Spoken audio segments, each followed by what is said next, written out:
Salam alaikum wa rahmatullahi ta'ala wa barakatuh. Nous allons au cours de ce chapitre découvrir et détailler une grande structure cellulaire qui est un organe très important à l'intérieur des cellules, c'est le noyau. Le noyau, c'est le centre organisateur pour la cellule. C'est un organisme qui a donné le nom aux eucaryotes, c'est-à-dire les eucaryotes possèdent un véritable noyau est présent dans la cellule pendant l'interphase. On parle dans ce cas de noyau interphasique, c'est-à-dire le noyau dans la phase de repos entre deux divisions mitotiques ou bien pendant l'interphase. Mais il disparaît au moment de la division cellulaire. Parmi les caractères généraux du noyau, c'est un organisme spécifique pour les cellules eucaryotes, délimité par une enveloppe nucléaire qui est formée à partir de deux membranes, une membrane externe et une membrane interne, qui limite un volume très spécifique, c'est le nucléoplasme, c'est un gel hydraté comme le cytoplasme, analogue de cytoplasme, contient les enzymes de transcription, les ions tels que le magnésium, calcium, potassium, sodium, etc. Et contient un élément essentiel pour la cellule en général, c'est le matériel génétique ou bien le génome nucléaire qui est formé à partir de chromatine. C'est le matériel génétique pour la cellule en général, formée, ou bien c'est une substance fibrillaire formée à partir d'une double hélice d'ADN associée ou bien liée fortement par des protéines spécifiques, c'est l'histone.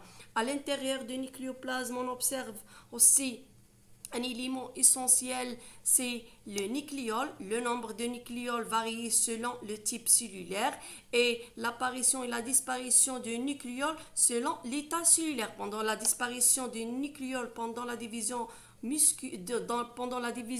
cellulaire et la réapparition pendant l'interphase. Donc, le nucléole, c'est un site pour la fabrication des sous-unités, de grosses sous-unités et de petites sous-unités ribosomales. Voilà quelques notions de base pour le noyau, telles que la définition de nucléoplasme, la définition de nucléole et la chromatine. Pour la chromatine se trouvent ces deux formes, ou bien ces deux aspects distincts. Donc, la chromatine se trouve sous forme euchromatine ou bien hétérochromatine. Pour l'euchromatine, c'est la forme la plus claire, la forme la plus décondensée, diffuse ou dispersée à l'intérieur du nucléoplasme. Donc, c'est la partie ou bien c'est la forme la plus active sur le plan transcriptionnel. Alors que le deuxième type, c'est l'hétérochromatine. C'est la forme la plus condensée et essentiellement localisée à la périphérie du noyau sur la face nucléoplasmique de la membrane nucléaire interne et en contact avec les filaments intermédiaires, c'est lamina dense ou bien les filaments de lamine, les filaments intermédiaires de type lamine, et localisé à la périphérie du nucléole. On parle dans ce cas des hétérochromatines nucléolaires. Pour la taille du noyau à l'intérieur de cellules, elle est variée en fonction de deux paramètres, selon l'activité et le type cellulaire. Globalement, elle varie entre 5 à 6 micromètres et occupe presque 10% du volume total de cellules.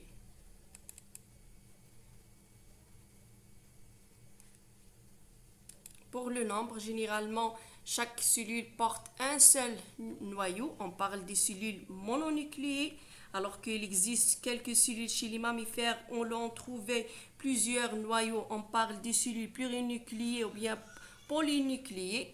Et quelques cellules qui portent deux noyaux, c'est les cellules binucléées. Mais il existe aussi des cellules qui caractérisées par l'absence d'un noyau. On parle dans ce cas des cellules anucléées telles que les hématies sont les globules rouges, c'est les globules rouges et les plaquettes. Pour la forme, là, le noyau généralement porte la forme sphérique ou bien on peut observer ce forme allongée ou bien lobulée. Voilà quelques types de noyaux selon le type tissulaire. On observe des noyaux ronds dans certaines cellules épithéliales. Des noyaux allongés chez les spermatozoïdes, c'est la cellule sexuelle mâle.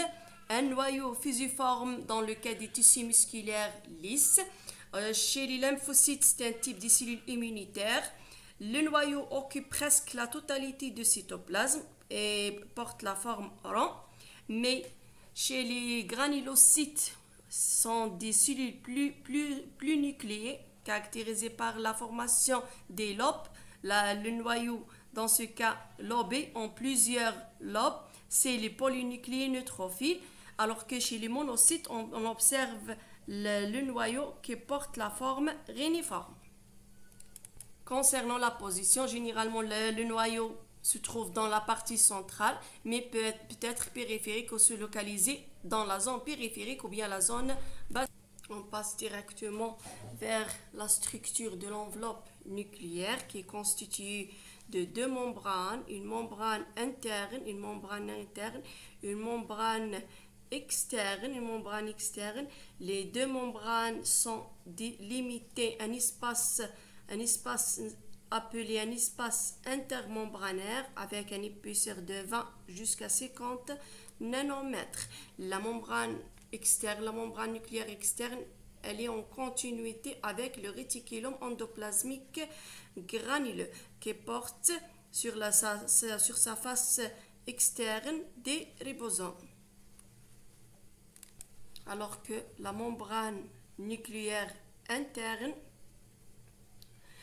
elle est associée sur sa face nucléoplasmique par une fine couche dense aux électrons dite lamina dense.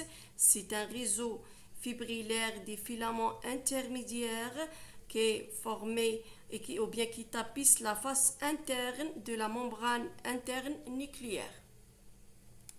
Elle permet un support structural rigide à l'enveloppe nucléaire et sert à la fixation de la chromatine à la périphérie du noyau. C'est la forme qui donne une grande rigidité et constitue un réseau dynamique pour le noyau. L'enveloppe nucléaire permet de maintenir la forme du noyau, mais assure aussi une protection du matériel génétique. Donc, l'enveloppe nucléaire formée, ou bien c'est une structure trilaminaire, formée de deux membranes plasmiques séparées par un espace périnucléaire. La membrane externe se trouve généralement en continuité avec le réticulum endoplasmique granuleux, alors que la partie interne, ou bien la membrane nucléaire interne, est associée par une couche fine superficielle de nucléoplasme appelée la lamina. L'enveloppe nucléaire, elle est présente une discontinuité, c'est-à-dire percée par des pores nucléaires. Généralement, les pores nucléaires, ce sont des orifices au niveau de l'enveloppe nucléaire, permet les échanges entre le cytoplasme ou bien la partie externe du noyau et le nucléoplasme, permet les échanges bidirectionnels entre les deux compartiments. La forme générale des pores nucléaires, c'est appelé aussi le complexe de pores nucléaires, le CPN, c'est vue latérale qui démontre la présence des orifices au niveau de l'enveloppe nucléaire, vue de face. Pour les CPN ou bien le complexe de pores nucléaires, sont des orifices qui ne sont pas des structures permanentes, c'est-à-dire sont des structures très dynamiques. L'apparition et la disparition de ces orifices selon l'état cellulaire. Le nombre de pores varie de 3000 vers 4000 par noyau est formé par des complexes protéiques connus sous le nom de nucléoporines. Possède une symétrie de l'ordre de 8, c'est-à-dire une symétrie octogonale. Voilà la forme générale d'un orifice ou bien de complexe de pores nucléaires.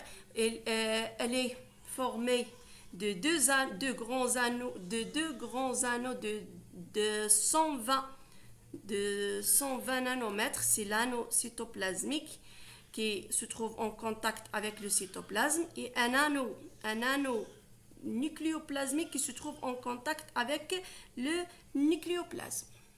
Les deux anneaux délimitent un orifice central ou bien le transporteur central de 30 nanomètres de diamètre avec un diamètre de 30 nanomètres. Chaque des deux anneaux formés à partir d'assemblages de 8 bras radiaires qui font saillie dans l'orifice central délimitent ainsi 8 canaux latéraux. Un troisième petit anneau nucléoplasmique apparaît dans la zone nucléoplasmique, formé ce qu'on appelle le panier nucléaire. Dans ce cas, chaque nucléoporine émet un filament, donc 8 filaments qui restent toujours libres au niveau du cytoplasme, mais les filaments ou bien les fibres qui émettent à l'intérieur du nucléoplasme sont associés pour former un filet ou bien ce qu'on appelle le panier nucléaire. La forme générale au-dessous, généralement l'orifice ou bien le pore nucléaire formé de deux anneaux, un anneau cytoplasmique, l'anneau cytoplasmique superposé à l'anneau nucléoplasmique, généralement délimité 8 canaux latéraux. Les 8 canaux latéraux jouent un rôle très important pendant la division, pendant le transport des molécules, et qui limité dans le centre un canal de transport, un canal transporteur. C'est le canal central qui joue aussi un rôle très important pendant le transport. Chaque orifice formé un anneau cytoplasmique et un anneau nucléoplasmique qui délimite un orifice central ou bien le transporteur central.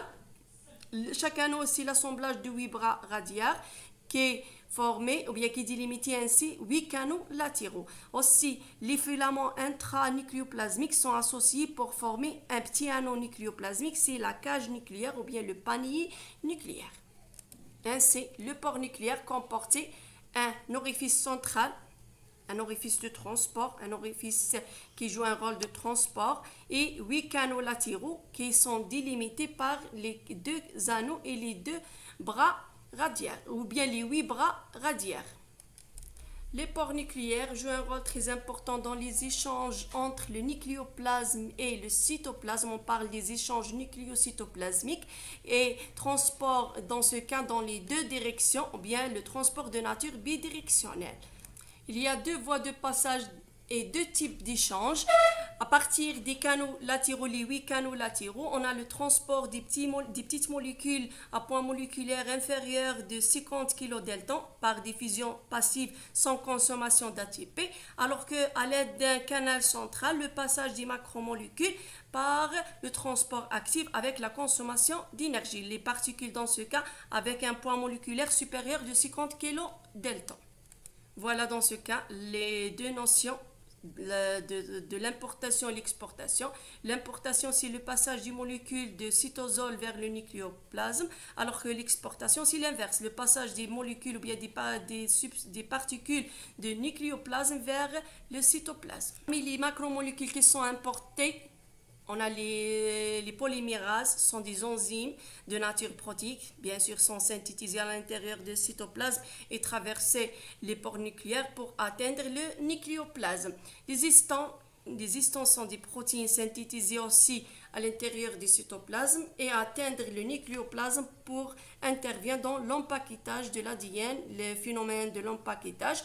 Les facteurs de transcription essentiellement sont des protéines de nature protéique et les protéines ribosomales sont des protéines qui interviennent dans la formation des sous-unités, des grosses sous-unités et de petites unités. Et parmi les molécules exportées, on a les ARN M et les ARN T et les sous-unités ribosomiales. La petite sous-unité et la grosse sous-unité synthétisées à l'intérieur du nucléoplasme, exactement à l'intérieur du nucléole, et transportées vers le cytoplasme à l'aide des pores nucléaires. Concernant le nucléole, qui est une structure plus ou moins sphérique, localisée à l'intérieur du nucléoplasme, non délimitée par une membrane plasmique ou bien par une membrane spécifique, en nombre défini pour chaque type cellulaire, généralement un ou bien deux nucléoles par noyau ou bien plusieurs. tel que le cas des ovocytes en croissance. On observe une cellule avec plusieurs nucléons. Il peut être absent généralement chez les spermatozoïdes, la cellule spermatique caractérisée par l'absence de nucléons. Pendant la prophase, il se reforme pendant la télophase et persiste durant toute l'interface. C'est un élément essentiel pour l'interface. Généralement formé par ou bien comporte deux zones distinctes. La zone fibrillaire, c'est la zone centrale, qui contient l'ADN et des ARNR, ces lieux de transcription multiples pour les gènes codants pour la précurseur d'ARNR. Alors que la zone granulaire, c'est la zone la plus périphérique, riche en ARN et les protéines ribosomales. C'est l'accumulation des ribonucléoprotéines qui constituent les deux sous-unités, la grosse et la petite sous-unité ribosomiale. Alors que dans ce cas, il faut faire attention, les ribosomes complets n'ont pas observé à l'intérieur de nucléole, mais il se trouve et l'accumulation s'effectue au niveau de cytoplasme. J'espère que le cours est très clair et merci pour votre attention et bon courage.